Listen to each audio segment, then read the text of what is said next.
Sullivan man announcing he's running for U.S. Senate today. Graham Plattner, a veteran and oyster farmer, announced that he'll be running as a Democrat against Senator Susan Collins. Plattner was born in Blue Hill and served in the U.S. Marine Corps and Army National Guard. In a statement, he says, year after year, we send people to Washington who say they will fight for working people, and year after year, they let us down.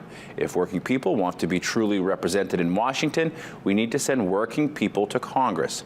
Plattner currently runs an oyster farm on Frenchman Bay.